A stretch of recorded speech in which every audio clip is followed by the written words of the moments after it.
오늘은 설교를 5분 더 하겠습니다. 12시 5분까지 설교하겠습니다. 겨울이 되면 꼭 이맘때 그냥 지나갈 수 없는 몇 가지 음식이 있습니다. 먼저 동해안에서 나오는 과메기가 있습니다.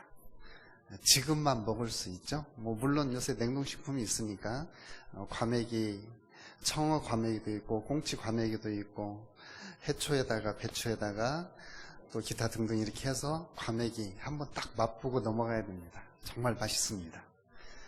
그리고 이제 남해안으로 쭉 들어오면은 뭐가 있을까요? 굴이 있습니다. 지금 아주 굴이 많이 살이 올라 있습니다. 지금 굴이 아주 통통하죠. 쪄서 드시기도 하시고 또 이렇게 굴전을 부쳐 드시기도 하시고 또 굴 무침도 해서 드시기도 하시고, 최경숙 권사님이 소천하신 분들은 굴김치를 못 먹어서 해마다 가을이 되면 슬플 때도 있습니다. 그리고 이제 서해안으로 오면은 뭐니 해도 조기가 있습니다. 조기 하면 군산 조기입니다. 군산 조기가 많이 잡히는데 말리기는 영광 가서 말립니다. 그래서 대표적으로 영광 조기 이렇게 나오죠. 법성포 조기. 그 법성포 조기에는 딱 다른 데 나와오는 조기하고 다른 점이 하나 있어요. 그게 뭐냐면 엮을 때 지푸라기를 하나씩 넣습니다. 그래서 지푸라기를 보면 이건 법성포 굴비구나 라고 알고 있습니다. 살림하시는 분은 다 아시죠? 근데 다 모르는 표정이에요. 법성포 굴비에는 지푸라기가 하나 있어서 이게 여기구나 이렇게 합니다. 그래서 그 지푸라기를 보면 표시를 할 수 있어요. 이제 그게 없으면은 이제 레벨을 붙여야 되겠죠. 저희도 성경 말씀을 읽을 때 이렇게 노란 끈으로, 지푸라기처럼 노란 끈으로 이렇게 귀중한 구절은 이렇게 붙여놓고 이렇게 읽습니다. 또 더 귀중한 구절은 포스트잇을 붙여가지고 태그를 붙이듯이 포스트잇을 붙여서 거기다 메모도 해놓고 이 말씀, 언제 은혜 받은 말씀, 내게 주셨던 생명의 말씀 이렇게 메모도 해놓습니다. 우리 성경에서 메모해놓고 또 줄도 쳐놓고 책갈피도 끼워놓을 수 있는 귀중한 말씀이 바로 오늘 마가복음서에 있는 회개의 메시지입니다. 우리는 하나님의 구원에 이를 때에 우리에게 중요한 구원의 서정 가운데 하나가 바로 회개입니다. 그래서 구원에 우리가 예수 그리스도를 영접하고 믿음으로 구원을 얻는데 그 믿음과 회개 이것은 동시에 갑니다. 그래서 어느 것이 먼저다 어느 것이 뒤다 이렇게 말할 수는 없겠지만 논리적인 순서로는 우리가 죄를 인식하고 회개하고 그 다음에 하나님이 주신 믿음을 가지고 구원에 이르는 것으로 이론상은 그렇게 볼 수가 있습니다. 그래서 우리는 예수님이 누구신가, 그 예수님이 누구신가 알 때 우리는 이런 것이 바로 죄로구나 라고 인식을 하고 죄를 깨닫게 돼요. 그 죄를 깨달을 때 우리에게는 정말로 하나님이 필요하시구나 하고 하나님을 찾습니다. 우리에게는 정말 구원이 필요하구나 하고 하나님을 찾아요. 그 하나님을 찾고 나아갈 때 첫걸음이 바로 구원에 이르는 회개입니다. 그래서 오늘 이 회개의 말씀을 통해서 저와 여러분들이 하나님의 집을 더 사모하고 그리고 회개로서 더욱더 정결하게 되어서 예수님이 보시기에 정말 귀중하고 예수님이 보시기에 정결한 하나님의 사람들이 됐으면 좋겠습니다. 먼저 우리가 회개하기 위해서는 저와 여러분들에게 하나님의 거부할 수 없는 은혜가 먼저 주어져야 됩니다.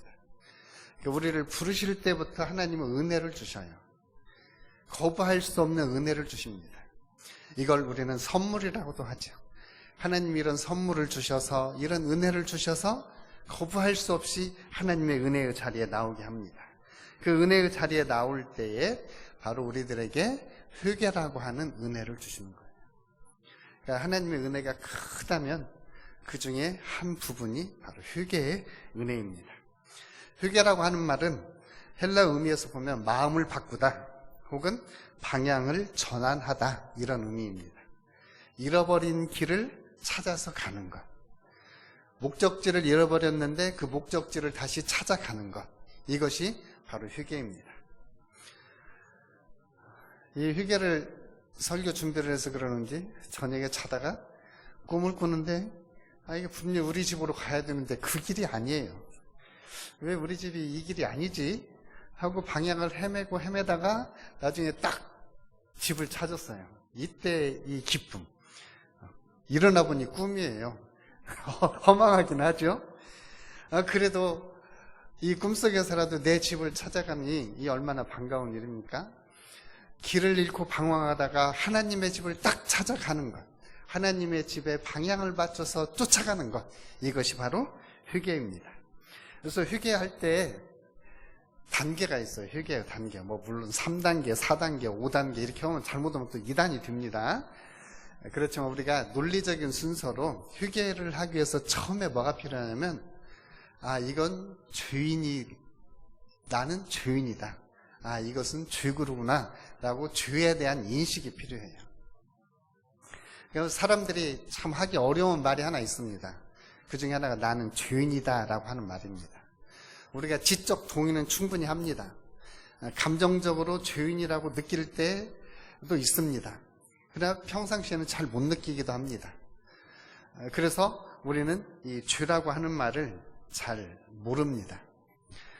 정말로 이렇게 젊었을 때 은혜를 받고 신앙생활을 잘 하시는 장로님이 어느 날 이렇게 간증을 하시는데 이렇게 말씀하시더라고요. 내가 언제부터 이렇게 신앙생활을 잘하게 되었는지 그걸 곰곰이 생각을 해보니까 어느 날 아침에 면도를 하려고 거울 앞에 딱 섰는데 자기가 그렇게 더럽게 보이더래요. 그래서 하나님 왜 이렇게 오늘 내가 더럽게 보여요? 그랬더니 그때 마음속에 들려오는 하나님의 음성이 너는 죄인이다 그러더래요. 내가 죄인이라서 이렇게 더럽게 보였군요. 하나님, 저는 죄인입니다. 내가 이렇게 더럽게 보이는 이유는 내가 바로 죄인이었기 때문입니다. 그렇게 깨닫고 고백을 하고 씻고 나오는 순간에 자기가 무엇인가 그냥 씻어서 느끼는 그런 정결감이 아니라 어떤 영적인 무엇인가 새로워지는 그런 느낌이 들면서 그때부터 자기의 신앙생활이 달라졌다. 그러니까 우리가 나는 죄인입니다. 내가 죄를 지었기 때문에 나는 죄인이기 때문에 더럽습니다. 이런 인식이 지적인 동의는 되지만 실제적으로는 잘 안 된다는 거예요. 왜냐하면 우리들에게는 다들 자기를 잘 보이려고 하는 성향이 있습니다. 좋게 보이려고 하는 성향이 있어요. 설마 죄를 지었다고 하더라도 죄를 잘 방어하려고 하는 방어기제 아니면 보호 본능이 있습니다.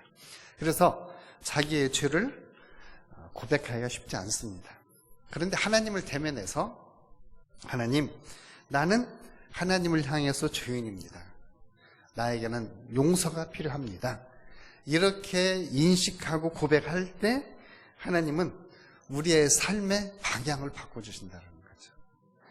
이제는 세상을 향해서 가던 사람이 하나님을 향해서 올 수 있도록, 죄를 범했던 사람이 하나님을 향해서 깨끗한 쪽으로 나오도록 하나님은 삶을 바꿔주십니다. 삶의 방향을 전환시켜 주십니다. 이것이 회개의 바로 첫걸음입니다. 그래서 우리는 죄를 죄로 인식하는 것이 중요합니다.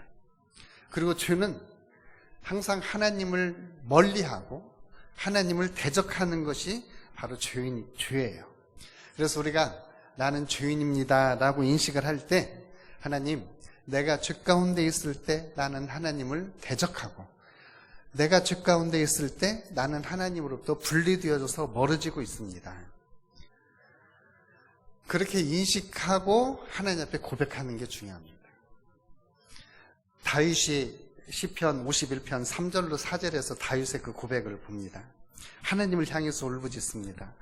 무릇 나는 내 죄과를 나오니 내 죄가 항상 내 앞에 있나이다. 내가 주께만 범죄하여 주의 목전에 악을 행하였사오니 주께서 말씀하실 때 의로우다 하시고 주께서 심판하실 때 순전하시다 하리이다. 이 다윗이 하나님 앞에 자기 죄를 인정하고 고백하고 그 죄를 용서받을 때 고백했던 시예요. 그래서 우리도 하나님 앞에 나가는 데 있어서 구원에 이르는 회개에 있어서 첫 걸음은 하나님, 나는 죄인입니다. 하나님 앞에 내가 죄를 범해 있고 그래서 나는 하나님부터 분리되었고 하나님으로부터 멀리 떨어져 있습니다. 인식하는 것이 중요해요. 하나님은 물론 우리가 죄를 지으면 우리의 양심에 부담을 갖도록 하나님 우리에게 자유의지를 주셨고 우리에게 양심의 기능을 보여주셨습니다. 이것 일반 은총이에요. 그러나 그리스도인들에게는 하나님이 생명의 길, 영생의 길을 우리에게 성경 말씀을 통해서 주셨어요. 그리고 그 영생의 길을 예수 그리스도를 통해서 값없이 우리들에게 선물로 주신다라고 하는 사실입니다. 그 선물의 길을, 그 선물을 받고 예수님과 함께 영생의 길을 가는데 바로 죄에 대한 인식, 이게 필요하다는 거예요. 죄에 대해서는 인식만 해서는 안 됩니다. 거기서 이제 한 걸음 더 나가야 합니다. 두 번째는 구원에 이르는 회개는 죄에 대한 애통함, 죄에 대한 슬퍼하는 것입니다. 죄가 하나님을 멀리하는 것이다. 죄가 하나님을 대적하는 것이다. 죄가 우리를 더럽게 한다 라고 하는 사실을 깨달았을 때 죄에 대해서 애통해하는 마음이 필요해요.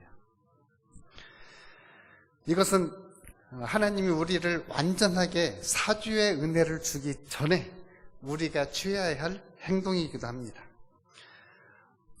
내가 죄 용서의 필요성도 못 느끼는데 하나님이 내 죄를 용서해 주셨다 라고 믿기는 정말 어려운 거예요. 미량이라고 하는 영화가 있었습니다. 그 영화에서 신혜 씨인가요?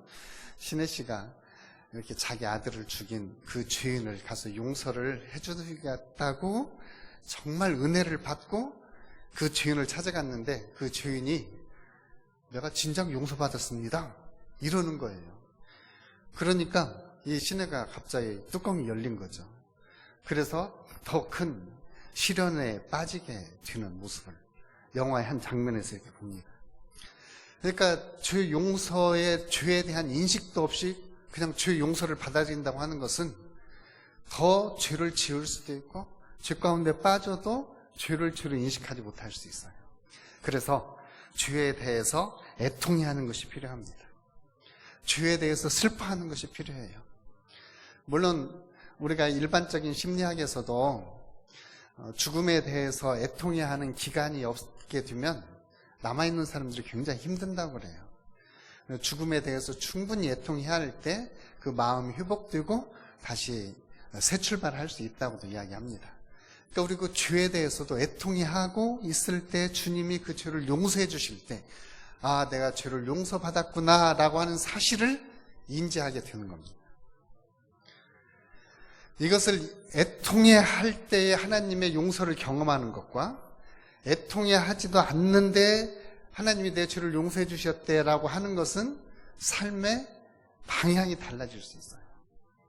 그래서 오늘 저와 여러분들에게 그냥 값싼 은혜가 아니라 예수 그리스도께서 우리가 죄에 대해서 애통해 할 때 그래 네가 애통해 하는 그 죄를 내가 십자가에서 졌다 라고 해주는 예수님의 이 음성을 저와 여러분들이 다시 한번 들으시기를 주님의 이름으로 축복합니다.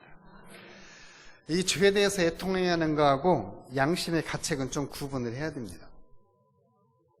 요새 동부구치소 사건이 계속해서 떠오릅니다.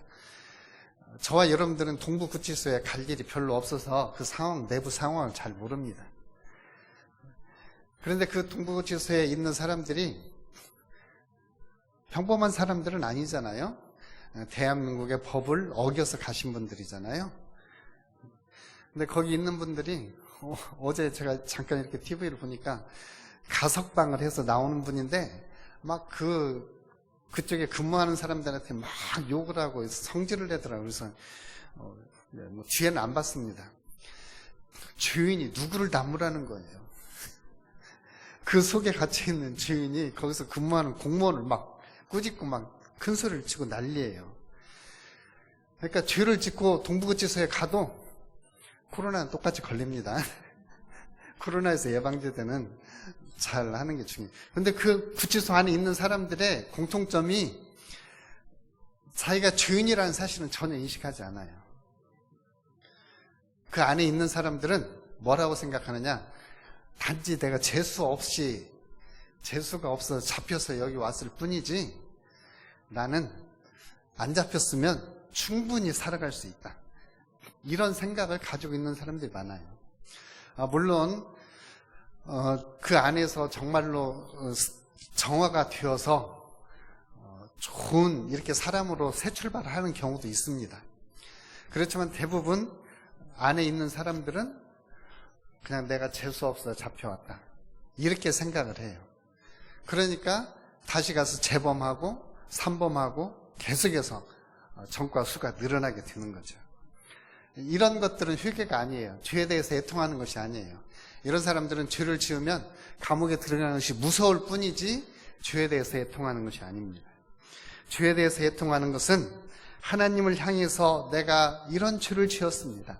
그래서 내가 죄를 짓는 모습을 보고 하나님이 슬퍼하시는 모습을 보면서 저도 슬픕니다. 내가 죄를 짓는 것을 보고 하나님이 애통해하는 모습을 보면서 내가 정말 애통합니다. 이런 정서적인 변화, 이런 감정적인 체험, 이런 것들이 있을 때에 바로 우리는 죄에 대해서 더 애통하고 그리고 죄에 대해서 슬퍼할 수가 있는 것입니다. 이렇게 죄에 대해서 애통하고 슬퍼할 때 우리는 우리의 죄를 대신 짊어지신 예수님께 우리의 죄를 맡길 수가 있는 거죠. 우리의 죄를. 우리 기독교 역사 가운데 위대한 인물 가운데 한 분이 어거스틴입니다. 어거스틴은 어렸을 때 집을 나가서 방탕한 삶을 살다가 암브로스라고 하는 주교의 설교를 듣습니다.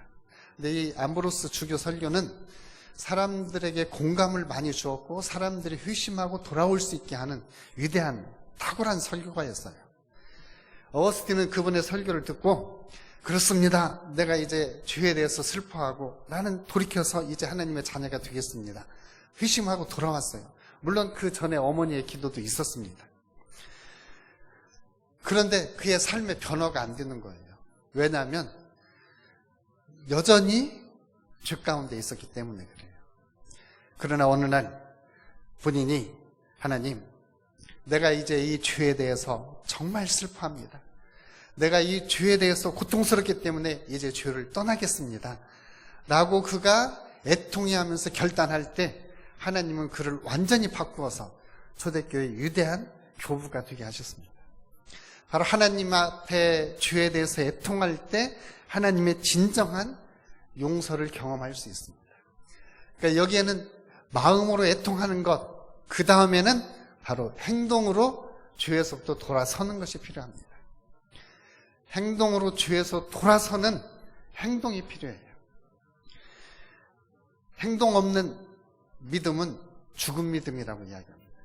그러니까 저와 여러분들이 회개하고 돌이키겠다라고 할 때는 회개에 합당한 열매를 맺는 것이 중요해요. 회개에서 중요한 능력 포인트는 의지적인 행위로 이제는 죄에서부터 돌아서는 것이 필요해요. 그리고 이제는 죄를 포기하는 것이 필요합니다. 물론 이렇게 심리학에서는 이런 이야기도 해요. 하나님, 내가 이 죄를 어떻게 해야 용서받을 수 있을까요? 그러면 이렇게 백지에다가 죄를 써요. 그냥 죄를 콱 뭉쳐가지고 불에다 탁 던져요. 내가 죄 목록을 내가 적은 거 아무도 안 보고 있던 걸 다 뭉쳐가지고 저 불에다 탁 태우니까 이제 내 죄가 다 태워졌다. 내 마음이 가볍다. 물론 이렇게 심리적으로는 이런 게 가능하대요. 심리학에서도 그렇게 하기도 하고. 막 미워하는 사람 있으면은 신문지 놓고 찢기도 하고 신문지 때리기도 하고 이런 것도 있는 것 같더라고요. 심리학에서는. 그런데 우리는 정말 내가 죄에 대해서 애통할 때 예수님이 우리에게 오셔서 그 애통하는 마음을 위로하시고 치유해 주세요. 그러면서 대신 죄를 가져가시고 우리들은 이제 죄에서 돌이켜서 하나님의 회개에 합당한 열매를 맺도록 도와주십니다. 회개에 합당한 열매를 맺도록 도와주세요. 그 회개에 합당한 열매가 세례 요한이 외쳤던 것처럼 군인들은 받는 유에 족한 줄 알고, 세리들은 정해진 세금만 받고, 민중들은 나누어서 사는 삶, 이게 회개에 합당한 열매들이었습니다. 오늘 저와 여러분들도 죄에 대해서 깨닫고 애통해야 하고 돌이켜서 하나님 앞에 나아갈 때 우리에게는 회개에 합당한 열매들이 맺혀지게 됩니다. 그리고 우리의 삶이 변화되고요, 우리의 성품이 변화됩니다. 회개하기 시작하면 하나님 우리를 바꿔나가시세요. 우리를 변화시켜 가세요. 그래서 점차적으로 하나님을 닮아가게 만듭니다. 점진적 성화라는 말을 쓰죠. 점진적 성화. 그래서 오늘보다는 예수 믿고 살아온 세월이 많으면 많을수록 예수님을 더 보여주는 사람이 되는 겁니다. 그래서 아침마다 이렇게 일어나서 밖에 나오실 때 거울 보면서 예수님 닮은 나 보기에도 정말 이쁘다. 할렐루야. 전 이러고 나와야지. 아침에 집에서 나올 때 짜증 신경질 막 나가지고 나오면 되겠습니까? 예수 믿는다. 내가 봐도 참 이쁘다. 한번 따라서 합시다. 예수 믿는 나 내가 봐도 참 이쁘다. 내가 회개하고 예수님께로 돌이켜서 나오니까 참 예수 믿는다. 내가 봐도 이쁘다. 예수님 봐도 이쁘시겠죠? 내가 봐도 내가 이쁜데 예수님 보시면 얼마나 이쁘시겠어요. 회개하고 회개에 합당한 열매를 맺는 삶. 우리 모두 예수님 보시기에 예쁜 하나님의 귀한 성도들이 되시기를 축복합니다. 우리가 죄에 대해서 깨닫고 죄에 대해서 애통하고 그리고 하나님께로 삶의 방향을 전환하고 그러면 우리들에게서는 거기에 맞는 열매들이 맺혀지게 됩니다. 우리의 인격이 변화됩니다. 인격이 변화돼요. 변화된 인격은 우리의 의부로 드러나게 되어져 있습니다. 누구든지 40이 되고 50이 되면 자기 얼굴에 대해서는 책임을 져라. 잘생기고 못생긴 건 부모가 만들어준 거지만 그 안에서 풍겨 나오는 빛은 본인의 인격이에요. 우리나라에서 제일로 싸납게 생긴 사람이 옛날에 계셨던 황수관 박사. 그분 얼굴이 호랑이상이에요. 근데 그분이 신바람 강의할 때는 굉장히 얼굴이 부드럽게 보이죠? 하나님의 은혜예요. 그러니까 아무리 얼굴이 호상이라도 호랑이상이라도 그 안에 하나님의 은혜가 있고 하나님의 인격이 있으면 그렇게 자비로운 얼굴로 변화가 됩니다. 우리 모두 우리 형제님을 보니 예수님 본 것 같습니다. 우리 자매님을 보니 예수님 어머니 본 것 같습니다. 이런 예수님의 성품들이, 예수님의 인격들이 저와 여러분들에게서 묻어나올 수 있기를 주님의 이름으로 축복합니다. 옛날에는 하나님께서 그냥 간구하셨다면 이제는 우리들에게 회개하고 예수 그리스도를 믿으라. 그러면 하나님의 나라가 너희의 것이다라고 선언을 했어요. 때가 찼고 하나님의 나라가 가까이 왔으니 회개하고 복음을 믿으라. 예수님의 첫 일성이에요. 오늘 저와 여러분들도 회개하고 구원에 이르는 회개의 자리에 나아가서 하나님 나라의 백성이 되어지고 거기에 맞는 합당한 열매 맺는 하나님의 사람들이 되시기를 주님의 이름으로 축복을 합니다.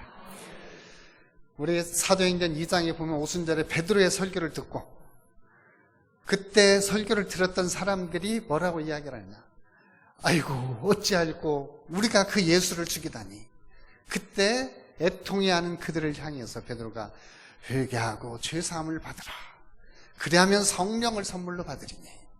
오늘 저와 여러분들에게도 사도행전 2장의 역사가 오늘 일어나기를 축복합니다. 죄에 대해서 그렇습니다. 하나님, 내가 죄는 하나님이 미워하시는 것인데 내가 거기다 발을 담그고 있었습니다. 이제는 내가 죄에 대해서 애통해하면서 이제 발을 빼겠습니다. 내가 하나님께로 방향을 전환하겠습니다. 하나님, 이제 내가 돌아서서 하나님께만 나가겠습니다. 그때 하나님은 우리에게 거부할 수 없는 은혜를 주셔서 우리에게서 예수님의 성품과 예수님의 모습이 드러나게 하는 열매를 맺게 하십니다. 물론 회개에 합당한 더 큰 많은 열매들을 지속적으로 맺게 하실 것입니다. 우리 모두 회개하고 온전한 구원에 이르는 믿음, 하나님의 성숙한 믿음의 자리로 가시기를 주님의 이름으로 축복합니다. 기도하겠습니다. 아버지 고맙고 감사합니다. 오늘 주신 말씀 내 마음에 새기고 이 세대 속에서 하나님이 기뻐하는 믿음의 사람, 하나님이 정말로 축복하는 회개의 사람이 되게 하여 주옵소서. 예수님의 이름으로 기도합니다. 아멘.